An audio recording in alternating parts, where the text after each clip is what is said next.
Pengamat politik Universitas Nasional atau UNAS, Slamet Ginting menyatakan bahwa PDIP berpotensi kalah dalam kontestasi pilkada jika tidak mempertimbangkan Anies Baswedan sebagai calon dalam Pilkada Jakarta. Ginting menyatakan Anies Baswedan membutuhkan PDIP untuk mencalonkan karena ketiga partai yang sebelumnya mengusungnya berpindah pihak di kubu Koalisi Indonesia Maju. Sementara PDIP butuh Anies Baswedan untuk menang dan mengalahkan Koalisi Indonesia Maju karena Anies memiliki elektabilitas dari hasil pengalamannya dalam kontestasi Pilpres tahun 2024.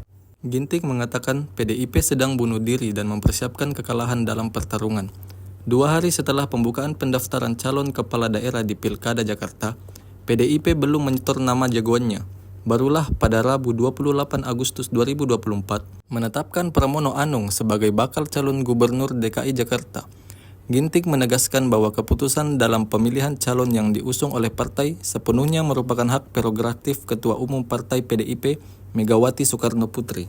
Bagi PDIP, peluangnya kalau mau menang ya tinggal bergabung dengan mengawinkan dengan Anies ya. Jadi tidak boleh ada kawin paksa. Kalau saja PDIP mengusung Pramono Anung dengan Rano Karno dalam Pilkada Jakarta kali ini, maka menurut saya PDIP sedang melakukan kamikaze politik, artinya bunuh diri politik untuk melawan Kim Plus itu, karena dipastikan akan kalah.